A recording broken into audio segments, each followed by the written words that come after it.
Bezos basically wants to own the whole economy, right? You think he will? I kind of think he will. I kind of think that in like 10 years, Jeff Bezos owns every single thing there is. Amazon's this trillion-dollar tech company, closing 30% of our stores and malls and paying zero in taxes. How much of the internet do you run? It's a good question. It's a lot, though. When Jeff Bezos founded Amazon, he originally considered naming it Relentless, and even registered the domain name relentless.com, which is still active to this day. However, when friends told him the name sounded a bit sinister, he changed it. Fast forward to present day, and Bezos is the richest man in modern history and has gone from being one man in an office to running a $1 trillion global empire. And whilst the story of Bezos and Amazon is undeniably inspiring, the real question is, where does this story end? Because now more than ever, the name Relentless seems like the perfect fit. Amazon is expanding its presence in the smart home market. The e-commerce giant announced yesterday it has officially closed the deal to buy the home security device company Ring. It's a reported $1 billion acquisition. Sold the Washington Post for $250 million to Amazon founder and CEO Jeff Bezos. Amazon this week announcing a very big move into the pharmacy business. It sent shockwaves through the industry. $1 billion acquisition of PillPack. Amazon making a big deal in the self-driving car space. The price that Amazon paid was north of $1 billion. Sold it to Amazon for over $1 billion. Amazon is buying Whole Foods for nearly $14 billion. It's time to go back to the moon, this time to stay. Okay, let's back up a little. Amazon started from humble beginnings in 1994, selling books on the internet, and they even used to ring a bell in the office every time they got a sale. But over the next couple of decades, Amazon expanded into almost every product category there is, earning it the nickname the Everything Store, with well over 350 million different products available to buy. And when you think of Amazon, this is probably what comes to mind: Amazon.com, the online e-commerce giant. However, the shopping component of Amazon is just a tiny fraction of what it does. And sure, it's normal for businesses to buy out competitors and expand into new markets, but let's just take a step back to see exactly how large Bezos' Amazon empire actually is, and what that could mean for our future.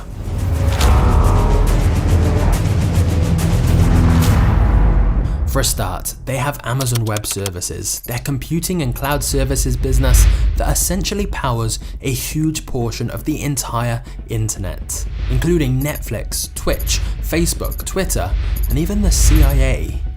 In fact, when AWS has a major outage, it can sort of feel like the internet is down, and even vacuums and doorbells on the network can stop working. Amazon has also entered the streaming service business, buying the rights to not only many thousands of popular movies, TV shows, and live events, but also creating their own originals. In fact, Amazon Studios became the first streaming service to receive a Best Picture Oscar nomination for one of its original movies. Amazon is represented at the Academy Awards. Amazon is the first streaming service nominated for Best Picture. And the Golden Globe goes to Transparent, Amazon Instant Video. I want to thank Amazon, Jeff Bezos. To Amazon, my new best friend. Jeff Bezos is here. Oh! Jeff Bezos. Wow, great actor. Jeff Bezos is so rich, he got divorced, and he's still the richest man in the world. And with billions more dollars reportedly due to be spent next year, it seems production will keep expanding. And they aren't just stopping at video streaming. They're big players in the music streaming space too, taking on the likes of Spotify and Apple Music, which fits very nicely with the fact Amazon is also one of the industry leaders in the smart speaker market. And suddenly you start to realize the genius here in the way that so many of their products and services interlink.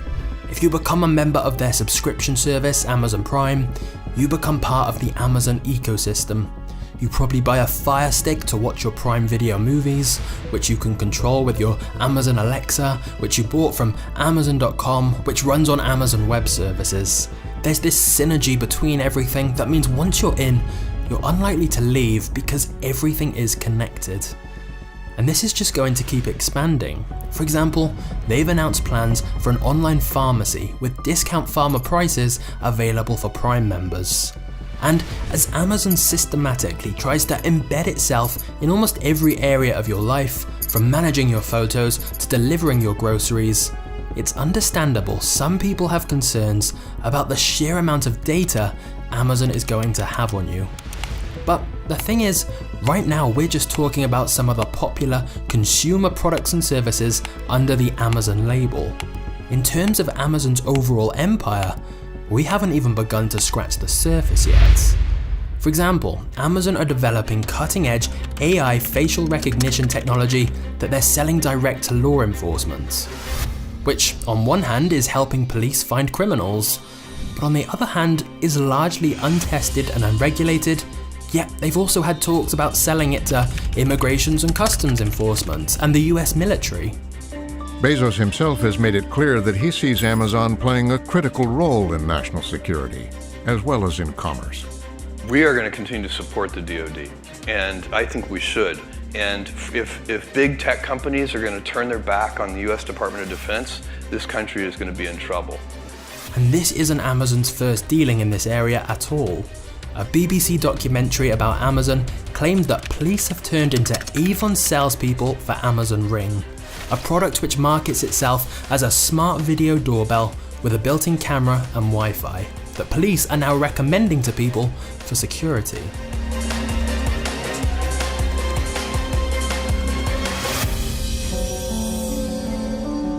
Amazon are also currently working on other futuristic projects like drone deliveries and AI robots for the home. Ironically, in 2018, a Guardian article wrote that of the top 10 US industries by GDP, Amazon has a finger in all but real estate. In 2019, articles started popping up about Amazon entering real estate.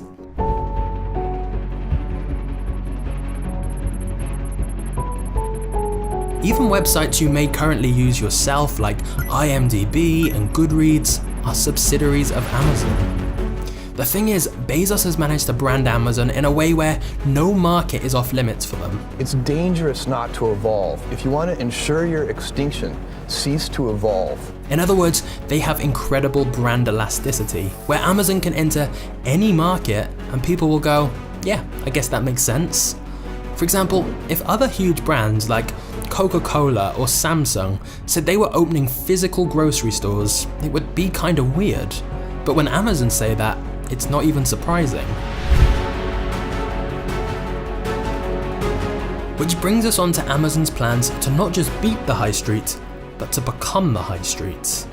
In case you haven't seen, Amazon is planning to reinvent the physical shopping experience as well.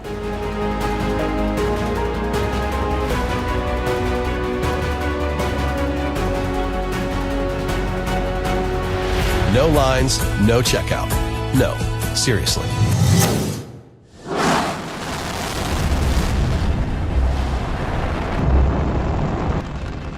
Likewise, when you hear Amazon are planning to launch more than 3,000 satellites into orbit to supply the world with high-speed internet, that's not that surprising either.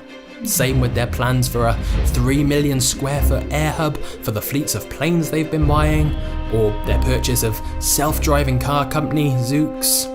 Again, whilst these big projects all seem unrelated, you can also see how these different pieces may or later connect together.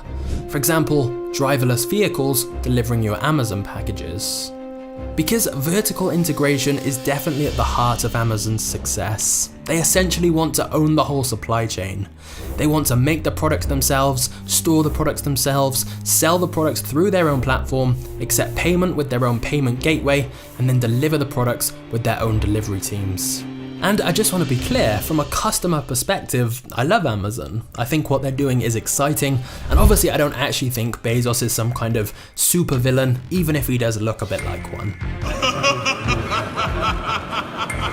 But I do think it's easy to see why there's some concern about Bezos entering so many different markets, given the incredible amount of resources he and Amazon have. And no, currently they don't match the definition of a monopoly in any of the markets they're in, because they do have plenty of competition. In fact, Amazon's competition is almost everyone. However, what some people think is the problem is that so many of their competitors depend on Amazon. A lot of their competitors use Amazon Web Services or sell their products through Amazon.com's third-party seller marketplace. And whilst they technically have the choice to do that, let's look at an example. Many book publishers have had negotiations with Amazon over ebook pricing, to which Amazon can essentially dictate the price they want. Because if the publishers don't agree, Amazon can simply stop showing the books from that publisher, causing their sales to tank, since most people buy books from Amazon.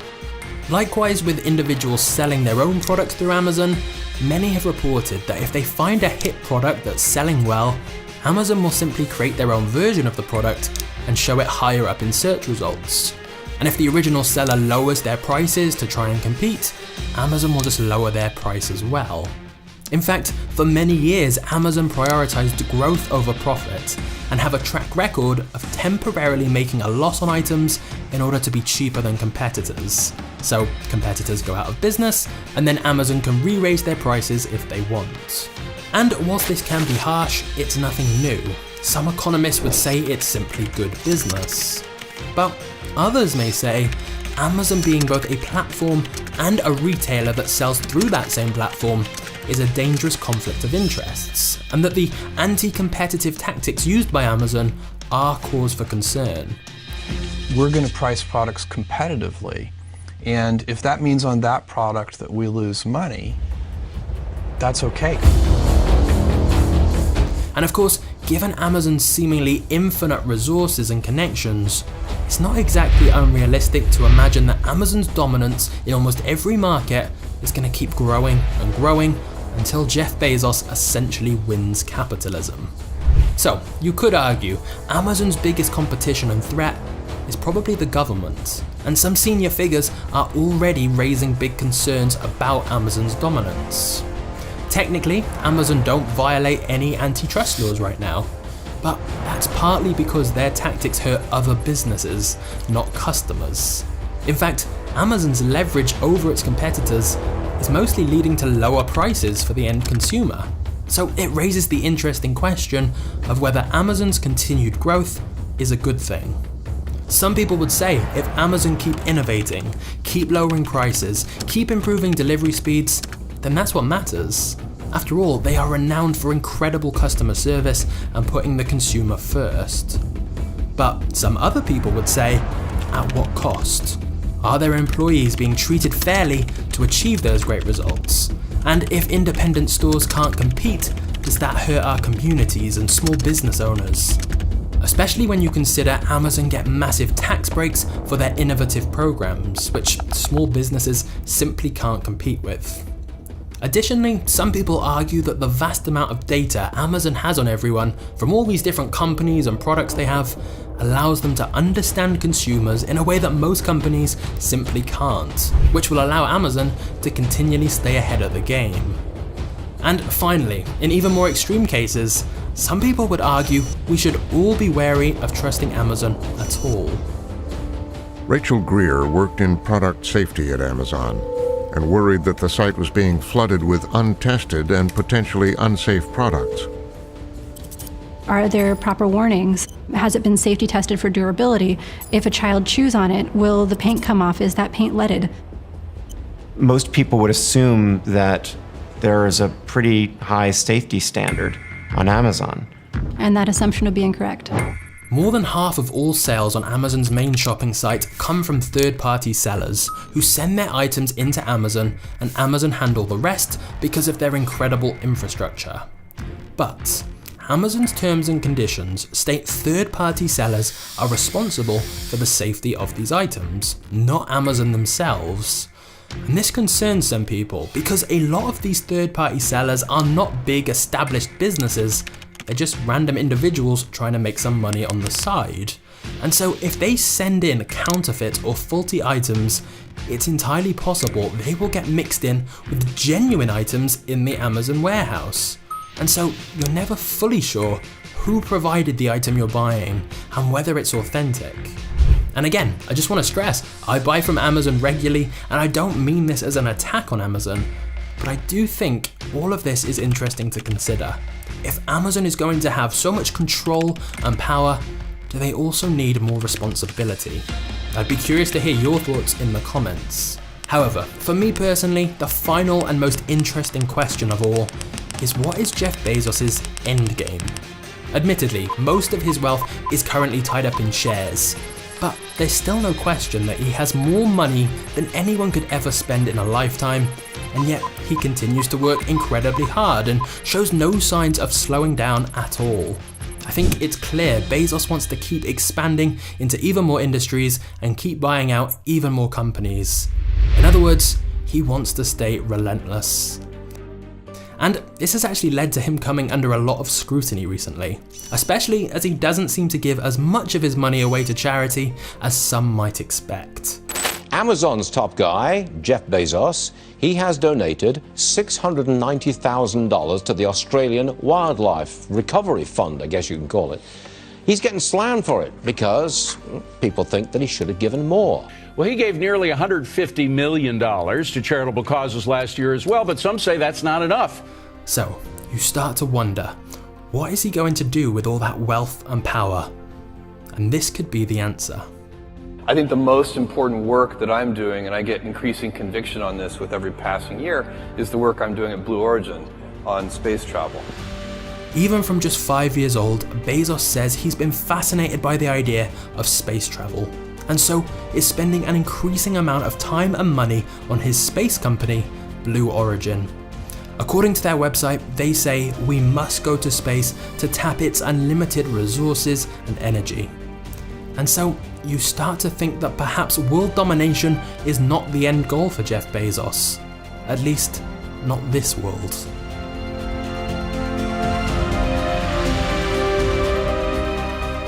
If you enjoyed this video, then I have some great news for you. There's a back catalogue of lots of other similar videos already on this channel you can go and watch for free right now. There's lots of new videos on the way too, so please turn on the notification bell if you want to see them. But until then, thank you so much for watching. You are a legend. I'll see you next time.